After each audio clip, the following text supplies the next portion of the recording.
future fate of the developing adolescent, not even because these agonies are typically very intense or tragic, but because this phenomenon discloses to us the last and most important feature of the imagination, without which the picture we have drawn would be incomplete in its most essential aspect. This feature is the imagination's drive to be embodied. This is the real base and the motive forces of creation. Every product of the imagination stemming from reality attempts to complete a full cycle and to be embodied in reality. A product of the imagination which has arisen and responded to our drive and inspiration shows a tendency to be embodied in real life. The imagination, by virtue of the strength of the impulses it contains, tends to become creative, that is, to actively transform whatever it has been directed at. In this sense, Ribot very correctly compares the dreaminess to lack of willpower. To him, this is a failed type of creative imagination that is completely analogous to impotence of the will. In his review, imagination is to the intellect what willpower is to action.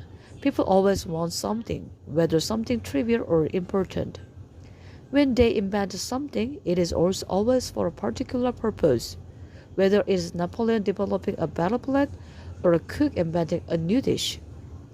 It is normal and full form an intention. In its normal and full form, an intention of the will culminates in action.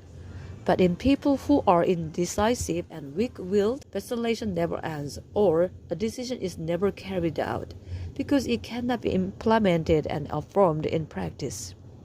Creative imagination in its full form attempts to affirm itself by taking some objective form that exists not only for the creator himself, but for everyone else as well. On the contrary, in the case of dreamers, imagination remains within them in a weakly developed state and is never embodied in an artistic or practical invention.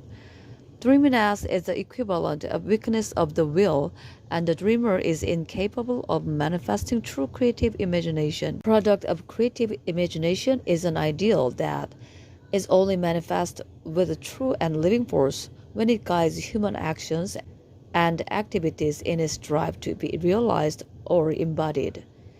If we would distinguish dreaminess from creative imagination as two extreme and essentially different